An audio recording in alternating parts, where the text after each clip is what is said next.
Ask people to name the most famous historical woman of science and their answer will likely be Madame Marie Curie. Push further and ask what she did, and they might say it was something related to radioactivity. She actually discovered the radioisotopes radium and polonium. Some might also know that she was the first woman to win a Nobel Prize.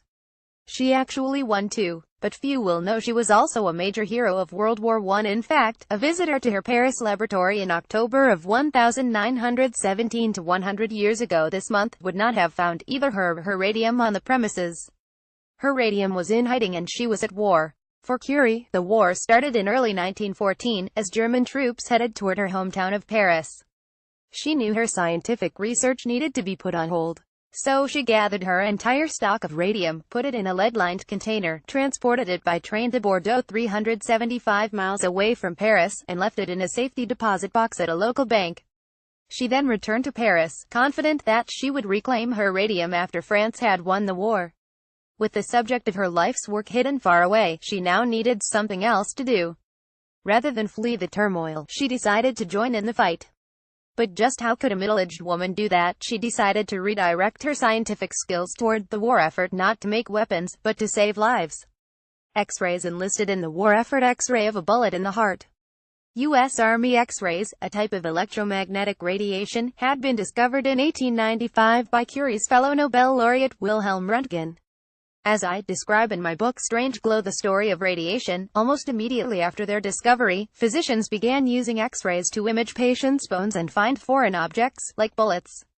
But at the start of the war, X-ray machines were still found only in city hospitals, far from the battlefields where wounded troops were being treated. Curie's solution was to invent the first radiological car, a vehicle containing an X-ray machine and photographic darkroom equipment, which could be driven right up to the battlefield where army surgeons could use X-rays to guide their surgeries. One major obstacle was the need for electrical power to produce the X-rays. Curie solved that problem by incorporating a dynamo, a type of electrical generator, into the car's design. The petroleum-powered car engine could thus provide the required electricity. One of Curie's mobile units used by the French Army. Bibliothèque Nationale de France, Département Estampes et Photographie. Frustrated by delays in getting funding from the French military, Curie approached the Union of Women of France.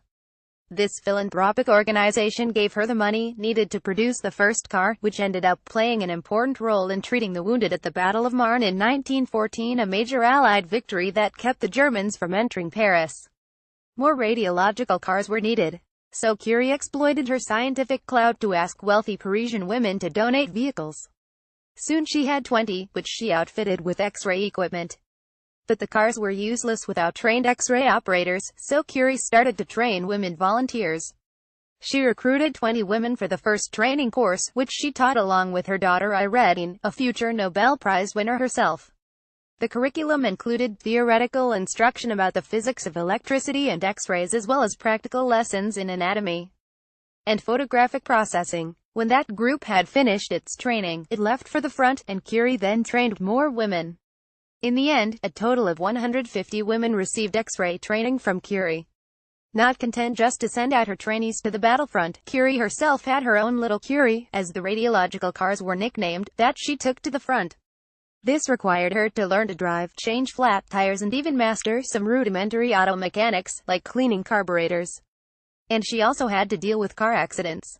When her driver careened into a ditch and overturned the vehicle, they righted the car, fixed the damaged equipment as best they could, and got back to work. In addition to the mobile little Curies that traveled around the battlefront, Curie also oversaw the construction of 200 radiological rooms at various fixed-field hospitals behind the battle lines. Medics at a French World War I field hospital locating a bullet with X-ray machine. Library of Congress, Prints and Photographs Division. X-rays. Long shadow for Marie Curie. Although few, if any, of the women X-ray workers were injured as a consequence of combat, they were not without their casualties. Many suffered burns from overexposure to X-rays. Curie knew that such high exposures posed future health risks, such as cancer in later life. But there had been no time to perfect X-ray safety practices for the field. So many X-ray workers were overexposed. She worried much about this, and later wrote a book about X-ray safety drawn from her war experiences. Curie survived the war but was concerned that her intense X-ray work would ultimately cause her demise.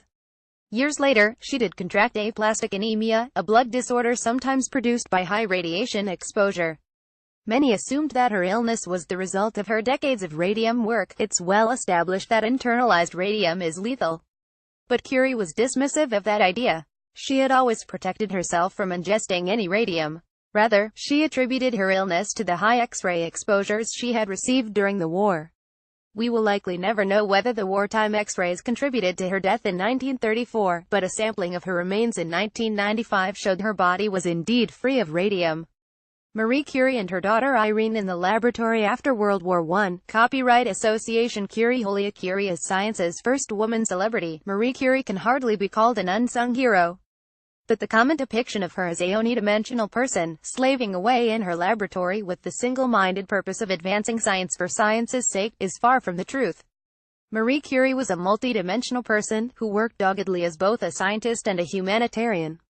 She was a strong patriot of her adopted homeland, having emigrated to France from Poland. And she leveraged her scientific fame for the benefit of her country's war effort, using the winnings from her second Nobel Prize to buy war bonds and even trying to melt down her Nobel medals to convert them to cash to buy more. She didn't allow her gender to hamper her in a male-dominated world. Instead, she mobilized a small army of women in an effort to reduce human suffering and win World War I through her efforts. It is estimated that the total number of wounded soldiers receiving X-ray exams during the war exceeded 1 million.